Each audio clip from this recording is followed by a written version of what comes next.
अनेकांच्या पोटातील ओठावर येणाऱ्या गोपितांची बिनधास्त मांडणी करणारं बातमीपत्र। शेतकऱ्यांच्या समस्यांसाठी हा आक्रोश मोर्चा निघालाय।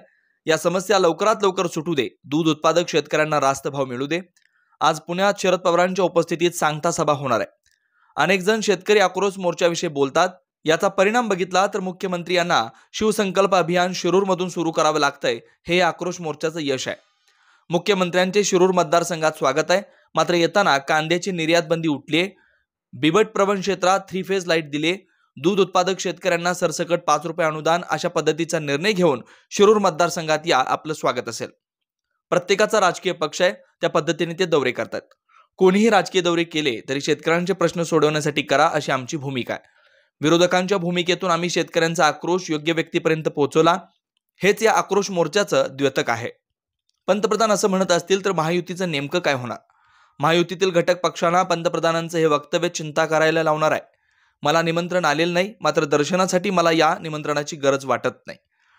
आपलं काम जर प्रामाणिकपणे केलं तर भगवंत आपल्या हृदयात राहतो।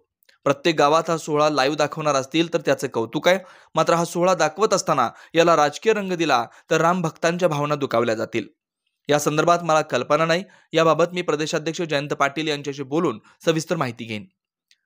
शिवस्वराज्य यात्रेची पार्श्वभूमी पाहिली तर अनेक मान्यवर नेते हे वेगळी भूमिका घेत होते आणि आक्रोश मोर्चात शेतकऱ्यांचे प्रश्न घेऊन पुढे चाललो आहोत। निवडणुका अजून दूर आहेत, शेतकऱ्यांचे प्रश्न सोडवणे ही महत्त्वाची बाब आहे। निवडणुकांच्या पार्श्वभूमीवर जे महत्त्वाचे निर्णय आहेत ते आमचे वरिष्ठ घेतील। वरिष्ठाला हेच मागणं मागितलं की ज्या शेतकऱ्यांच्या समस्यांसाठी हा शेतकरी आक्रोश मोर्चा निघालाय, या समस्या लवकरात लवकर सुटू दे। आमच्या कांद्यावरची निर्यात बंदी लवकरात लवकर उठू दे। बिबट प्रवण क्षेत्रात दिवसा 3 फेज लाईट मिळू दे। आमच्या दूध उत्पादक शेतकऱ्यांना रास्त दुधाचा भाव मिळू दे, हेच मागणं केलं।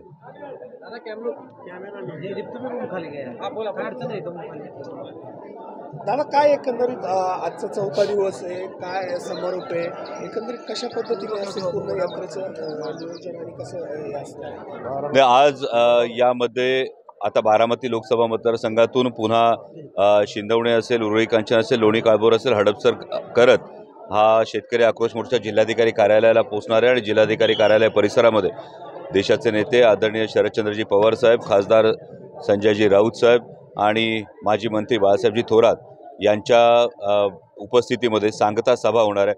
अनेक जण अनेक गोष्टी शेतकरी आक्रोश मोर्चाविषयी बोलतात, परंतु या शेतकरी आक्रोश मोर्चाची जर इम्पॅक्ट बघितला तर मी एकच गोष्ट सांगू इच्छितो की घाईघाईनं माननीय मुख्यमंत्र्यांना शिवसंकल्प अभियान जे आहे ते सुरू करण्यासाठी माननीय मुख्यमंत्री महोदयांनी शिरूर लोकसभा मतदारसंघाची निवड केली।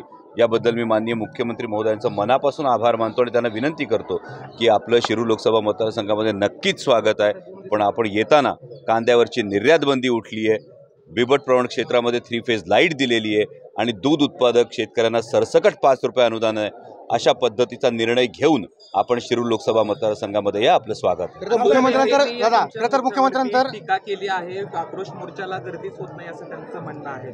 मी त्याच्यावरच हे उत्तर दिलं की माननीय मुख्यमंत्र्यांनी इतक्या घाईनं शिवसंकल्प अभियानाची सुरुवात शिरूर लोकसभा मतदारसंघातून करणं, हेच शेतकरी आक्रोश मोर्चाचा जो आक्रोश आहे तो जिथे पोचायचा होता तिथे व्यवस्थित पोचलेला आहे आणि माननीय मुख्यमंत्री महोदय शिरूर लोकसभा मतदारसंघामध्ये येतात, राज्याचे मुख्यमंत्री आहेत, त्यांच्याकडून अपेक्षा आहेत आणि माननीय मुख्यमंत्र्यांनी कांद्याच्या निर्यात बंदीवर ठोस भूमिका घेऊन शिरूर लोकसभा मतदारसंघामध्ये यावं अशी माझी भूमिका आहे। मुख्यमंत्र्यांनी दौरा चालू केला, आता अजित पवार सुद्धा राज्याचा दौरा करणार आहे।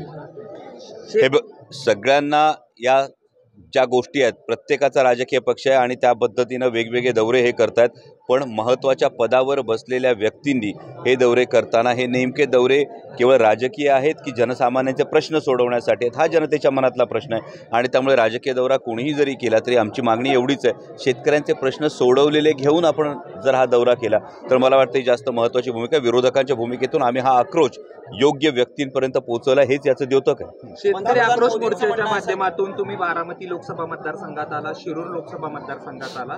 खरं तर पुढच्या काळामध्ये अजून बाकीचे 46 जे मतदारसंघ राहिले त्याच्यामध्ये देखील राज्यव्यापी असा दौरा करण्याचं काय प्रयोजन आहे?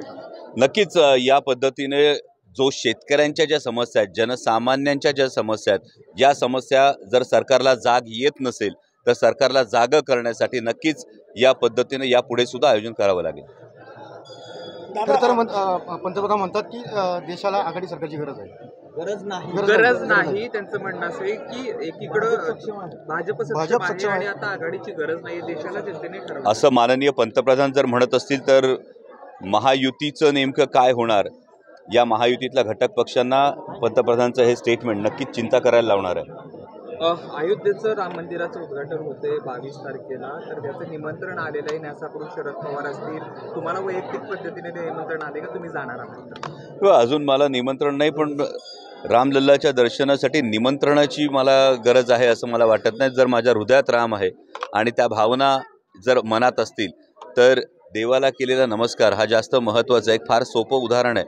आपण जेव्हा संत शिरोमणी सावतामाळी महाराजांचं बघतो तर अरण हे गाव पंढरपूरपासून फार जवळ आहे, पण संत शिरोमणी सावतामाळी महाराज कधी पंढरीला दर्शनासाठी गेले नाही, पण त्या भक्तीने पांडुरंग त्यांच्या दर्शनासाठी आला. जेव्हा वारकरी संप्रदायाची ही परंपरा आहे की कोणतंही कर्मकांड टाळून आपल्या कामातून हा पांडुरंग पाहणं, आपल्या कामातून हा देव पाहणं, आणि त्याच पद्धतीने मला वाटतं की हे जर काम आपण प्रामाणिकपणे केलं तर भगवंताची कृपा ही कायम असेल. मंदिराचा उद्घाटन सोहळा राज्यातल्या प्रत्येक गावागावात दाखवण्याचं राज्य सरकारनं ठरवलं. एका पद्धतीने राजकारण केलं जाते असं तुम्हाला वाटते का? कारण प्रत्येक गावामध्ये लाईव्ह ऑनलाईनच्या माध्यमातून हे दर्शन पोहोचवलं जातं. प्रत्येक गावामध्ये जर हा उद्घाटन सोहळा दाखवला जात असेल तर नक्कीच त्याचं कौतुक आहे, पण हा उद्घाटन सोहळा दाखवत असताना जर याला राजकीय रंग दिला तर नक्कीच सगळ्याच रामभक्तांच्या या भावना या दुखावल्या जातील.